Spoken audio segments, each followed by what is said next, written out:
कब किसकी किस्मत चमक जाए कहा नहीं जा सकता। जब ये मूवी 2018 में रिलीज हुई थी तो ये फ्लॉप हो चुकी थी। फिर ये 2024 में इसे थिएटर में 9 अगस्त को री रिलीज किया गया। ये मूवी इतनी वायरल होने लगी थी जिसके कारण से इसे यूट्यूब से डिलीट कर दिया गया है।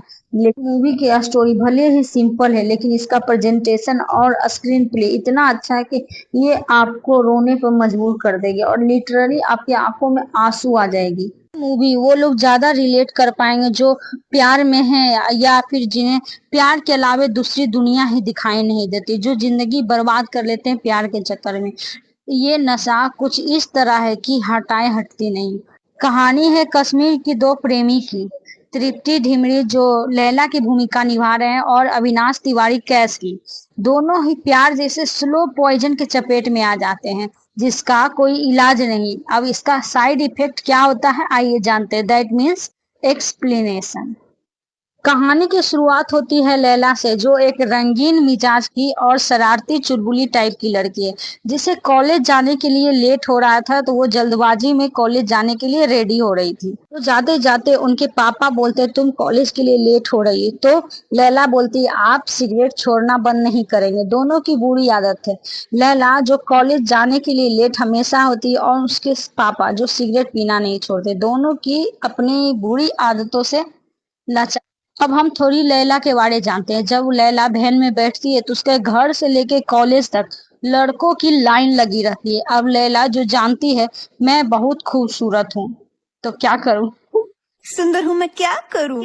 लैला इस पल को एंजॉय करती है। जैसे ही घर से निकलती है लैला अपने बैग से मेकअप किट निकालती है और मेकअप करने लगती है, और जब वो लिपस्टिक लिप पर अप्लाई करती है तो वो उसे टिश्यू पेपर में वाइप करके बाहर से विंडो से फेंक देती है, और जिसे पाने के लिए लड़कों की लाइन लग जाती है। लड़के लैला की सिर्फ एक झलक के लिए बौखलाए हुए रहते थे, और लैला भी ये सब जानबूझकर करती थी क्योंकि उसे लड़कों का अटेंशन देना और उसकी अटेंशन अपने तरफ लेना उसे बहुत ही मजा आता था। उसकी कॉलेज लाइफ निकल रही थी तो एक दिन लैला अपनी फ्रेंड के साथ गॉसिप कर रही थी। उसकी फ्रेंड बोलती है वो अपने बॉयफ्रेंड के साथ डेट पर गई, तो लैला उससे इंटरेस्टिंग सवाल और उसे गौर से सुनती है और उससे पूछती है कि ये फीलिंग्स कैसी होती है। उसकी फ्रेंड उसे बताती है तुम्हारे घर के पास एक चश्मा है, यहाँ चश्मे का मतलब होता है झरना। उस झरने के पास आधी रात में जाओ और अपनी विश मांगो, जो भी विश मांगोगी आपकी पूरी होगी। मैं भी गई थी इसलिए मेरी मन्नत पूरी हो गई। कहते हैं इश्क और ये उम्र कुछ इस तरह के होते हैं कि अंधविश्वास पर लोग जल्दी ही भरोसा कर लेते हैं। फिर क्या था, लैला अपनी बहन अम्मू के साथ 12 बजे रात में घर से निकल जाती है झरने के पास जाने के लिए। रास्ते में एक गाड़ी नजर आती है तो वो घबरा कर पेड़ के नीचे छुप जाती है। गाड़ी से कुछ लड़के निकलते हैं और जहां वो लैला छुपी हुई थी वहां पे आके पास खड़े हो जाते हैं। जब लैला को कुछ आवाज सुनाई देता है तो उसे लगता है वह उसके ऊपर पीक कर देगा, जिसके कारण वह चिल्ला कर भाग जाती है, और इस भागने के चक्कर में उसका हाथ से टॉर्च वहीं छूट जाता और कुछ देर के लिए लैला और कैस की आंखें आपस में टकरा जाती है, और यहाँ शुरू होती है प्यार की फर्स्ट साइड इफेक्ट। अब सीन शिफ्ट होके दिखाया जाता है इस शहर के फेमस संग्रीला होटल के मालिक जो कैश भट्ट के फादर हैं, और लैला के फादर किसी ना किसी बिजनेस के कारण या प्रॉपर्टी के कारण आपस में उनकी बनती नहीं थी। लैला के पिता एक अमीर बिजनेसमैन, साथ ही साथ उनका पॉलिटिक्स में भी अच्छा खासा जान पहचान था। अब जावेद के बारे जानते हैं। जावेद लैला का कजन ब्रदर है जिसकी आंखें हमेशा लैला से शादी करने के लिए बेताब रहती है और उसे घूरते भी रहती है। के पिता की चमचागिरी हमेशा करते रहता था। दूसरी तरफ मजनू के बारे दिखाया जाता है कैश भट्ट, जो लैला की सारी जन्म कुंडली निकाल लेता है और जहां भी जाता है उसका पीछा करता है। इनफैक्ट उसका सारा बिल पहले से पे कर दिया जाता था। जब लैला का बर्थडे था तो उसे एक आईफोन गिफ्ट भी मिलता है। जब वो रिचार्ज कराने के लिए जाती है तो उसके लिए रिचार्ज भी फ्री रहता, और लैला को खुफिया एजेंसी अपने फ्रेंड के द्वारा पता चलता है कि कैस एक अमीर बाप का बिगड़ैल बेटा है, नशेड़ी, अय्याश और दिल फेक आशिक भी है। लैला की बहुत सारी बातें दिमाग में चल रही थी। इसी से ऊब कर वह कैस से पूछ डालती है गुस्से में कि तुम क्यों पड़े हो मेरे पीछे। लैला बोलती है, मैं तुम्हारी सारी काली करतूतें जानती हूँ। कैस उसे शांति से समझाता है, तुम जो भी सुनी हो वो सारी ही बातें गलत है। मुझसे दोस्ती कर लो और मुझे अच्छे से जान जाओगी। अब एक दिन कश्मीर में शादी होती है, जहां लैला अपनी फ्रेंड के साथ और मजनू अपने फ्रेंड के साथ आते हैं। जहां दोस्त इन दोनों को मिलाने में पूरा फ्रेंड सपोर्ट करते हैं और बातों बातों में एक दूसरे का नंबर एक्सचेंज हो जाता है। घंटों घंटों मैसेज और कॉल पर बातें होने लगती है। प्यार का दूसरा साइड इफेक्ट भी आपको दिखने लगेगा। धीरे धीरे एक दूसरे को ज्यादा टाइम देते हैं। डेट पर जाना, खाना खाना, घूमना और गाना भी होता है। धीरे धीरे प्यार परवान पर चढ़ने लगती है। धीरे इनकी खिचड़ी की सुगंध पूरे शहर में लग जाती है। गाड़ी में घूमना, शहर का चक्कर लगाना। एक दिन गाड़ी में बैठे लैला मजनू को जावेद की काली काली आंखें देख लेती है और उसका पीछा करता है। लेकिन मजनू का दिमाग भी तेज चलता है। वो अपनी बहन को बैठा देता है और लैला को बीच रास्ते में उतार देता है।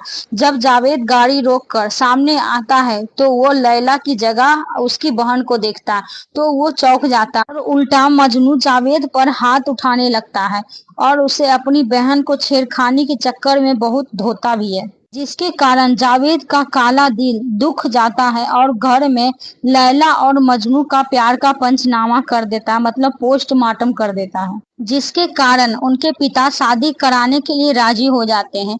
लैला उसी रात मजनू से मिलने के लिए झरने के पास जाती है, जहां उसे मजनू समझाता है, मैं अपने पिता से बोलूंगा रिश्ते की बात करने के लिए। जहां जावेद चुगलखोर चुगली करके पूरे परिवार को झरने के पीछे ले आता है, जिसके कारण लैला के पिता को गलतफहमी हो जाती है, क्योंकि वहां बहुत अंधेरा होता है और लैला एक दूसरे से बात कर रहे थे, जहां उन्हें लगता है कि मजनू मेरी बेटी के साथ कुछ गलत कर रहा है और उसे गुस्से में जाने के लिए बोलता है। इधर कैस परेशान होकर अपने पिता से शादी कराने के लिए बोलता है कि लैला बहुत अच्छी लड़की है, मेरी शादी करा दो तो मैं आपकी सारी बातें मानूंगा और मैं बिजनेस भी संभाल लूंगा। अब नेक्स्ट मॉर्निंग गुलाम जी मसूद जी के पास अपने कैस बेटे की रिश्ते की बात करने के लिए जाते हैं, जहां मसूद जी को ये चीजें डाइजेस्ट नहीं होती और उनको बेइज्जती करके वहां से भगा दिया जाता है, खड़ी खोटी सुनाकर। अब जावेद इस व्यू को पूरे तरीके से मजा लेता है और सपोर्ट भी करता है, जिसके कारण मसूद जी को ये लगता है कि जावेद मेरी बेटी के से शादी करने के लिए एक अच्छा वर साबित होगा। जावेद और लैला का शादी तय कर दिया जाता है। लैला बहुत परेशान होती है और रो रो कर फैमिली को समझाती है कि मैं शादी नहीं करूंगी, लेकिन उसके पिता समझने के लिए तैयार नहीं होते। कोई भी मेंबर सपोर्ट नहीं करता और इधर मजनू भी परेशान होता है और दोनों ही परेशान होते हैं और एक दूसरे से मिल नहीं पाते हैं। दोनों पर कड़ी निगरानी रखा जाता है। कैसे भी जिस दिन शादी रहता है लैला का, उस दिन कैश भट्ट भाग के वहां पहुंच जाता है। कैश भट्ट शादी में पहुंचकर मसूद जी से बहुत गिड़गिड़ाता है और ये शादी तुड़वाने की बात करता है और बोलता है कि मैं लैला से बहुत प्यार करता हूँ, प्लीज आप ये शादी तोड़ दीजिए। लेकिन इसकी बात किसी के भी कानों तक नहीं पहुंचती है। उल्टा जावेद का गुस्सा आंख बबूला हो जाता और उसे मारने के लिए भी दौड़ता। ऊपर से ये सारी चीजें लैला देख रही थी। कैश भट्ट बोलता है कि तुम मुझसे प्यार करती है तो मेरे साथ चल, लेकिन लैला इनकार कर देती है क्योंकि उसके पीछे स्ट्रॉन्ग रीजन होता है। मसूद जी उसे कसम देते हैं कि तुम मेरे दुश्मन के बेटे से शादी की तो मैं जहर खा के मर जाऊंगा, जिसके कारण लैला नहीं जा पाती है। तब कैश भट्ट बोलता है कि अब तू आएगी मुझे खोजते हुए, मैं नहीं आऊंगा। लैला जावेद से जबरदस्ती की शादी में बंध जाती है और इधर कैश भट्ट लंदन चला जाता है। कहानी शिफ्ट होके 3 साल बाद दिखाया जाता है। जब कैश के पिता की मृत्यु हो जाती है तब वो लंदन से वापस आता है और इधर कैश की बहन सारी प्रॉपर्टी अपने नाम करवाना चाहती है। कैश तो राजी हो जाता है, शर्त ये रखता है कि पापा के जनाजे में तुम नहीं आओगी। इससे उसे फर्क क्या पड़ता है, जो दौलत के भूखे होते हुए सिर्फ दौलत ही चाहिए होता है।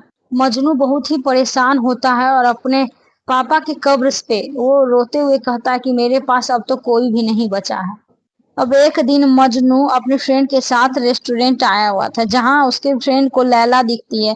तो उसे मजनू को बोलता है देखने के लिए नहीं। मजनू खुद को रोक नहीं पाता और वहां से भाग जाता है लैला को बिना टोके और देखे हुए। उसी रात मजनू बुरी हालात में पाया जाता है, उसकी तबीयत खराब हो जाती है, उसके प्लेटलेट गिर जाते हैं और मन ही मन या फिर नींद में बोलता है सिर्फ लैला लैला नाम लेते रहता है। जब लैला को पता चलता है मजनू 3 साल बाद आया हुआ है कश्मीर में, तो उससे मिलने की बात करती है। जब लैला मजनू से मिलने के लिए जाती है तो मजनू उसे देखकर बेहोश हो जाता, अपना सुध-बुध खो देता और ये सब लैला देखकर बहुत रोती है। तब उसे एहसास होता है कि मजनू उससे कितना प्यार करता था।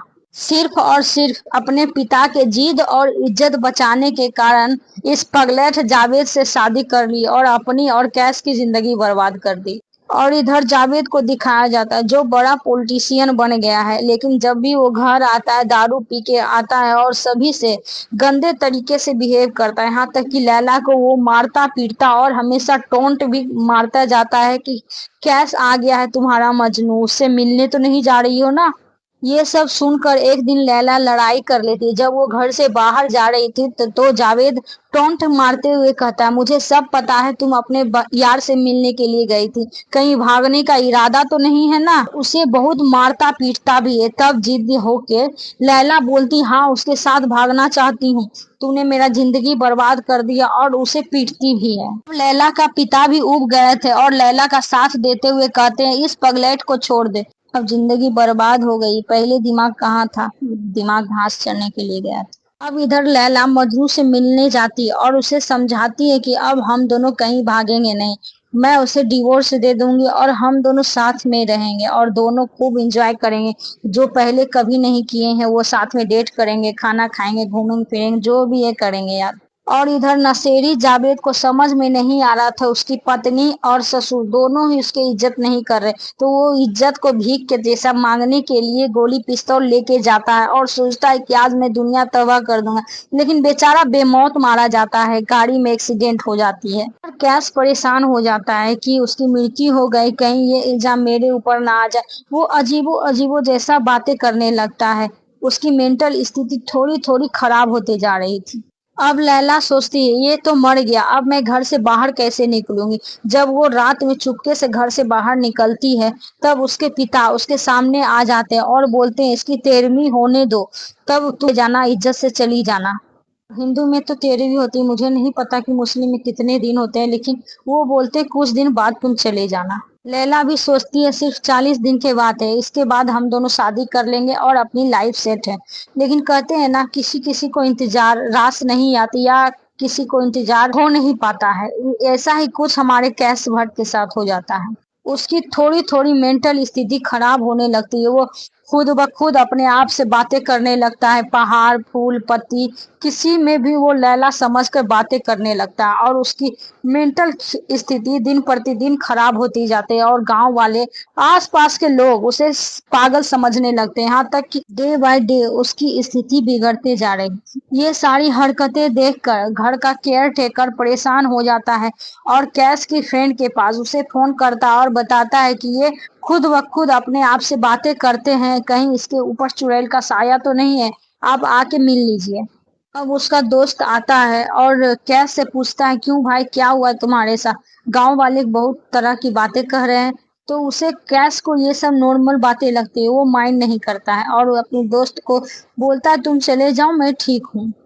एक दिन मजनू अपने आप से बातें करते हुए जा रहा था और कुछ देर जाने पर रुक कर वो लैला से बहस करने लगता है और पीछे में दिखाया जाता है कुछ लोग नमाज पढ़ रहे थे, जिससे वो डिस्टर्ब हो जाते हैं और डिस्टर्ब होने के कारण वो मजनू से बहस करने लगता है और मजनू भी समझाने लगता है कि आप लोग नमाज पढ़ रहे तो आपको नहीं दिखता, मैं भी अपनी प्रेमिका से बात कर रहा, जहाँ पे सभी लोग उन्हें पागल समझने लगते हैं और वहां पे पड़े हुए ढेले से उसे मार देते हैं और जिसके कारण कैश की दिमाग हालत खराब हो जाती है और उसकी मेंटल स्थिति खराब हो जाती है और सर से खून बहने लगता है और वो पागलों की तरह हंसने लगता है, पागलों की तरह इधर उधर दौड़ने लगता है, बहुत दौड़ता है और ये मेंटल स्थिति इतनी हद तक बिगड़ जाती है कि वो पागलों की तरह सिर्फ अपनी इमेजिनेशन की दुनिया में लैला को जहां चाहता है वहां देखता है और उसे पकड़ने की कोशिश करता है। वो अपने घर से दूर जंगलों के इलाके में रहता है जहां पर कोई भी मेंबर उसे कांटेक्ट नहीं कर पाता है नेटवर्क इशू के कारण उसे। और इधर मजनू की स्थिति बद से बदतर होते जा रही थी। वो अपने लैला के लिए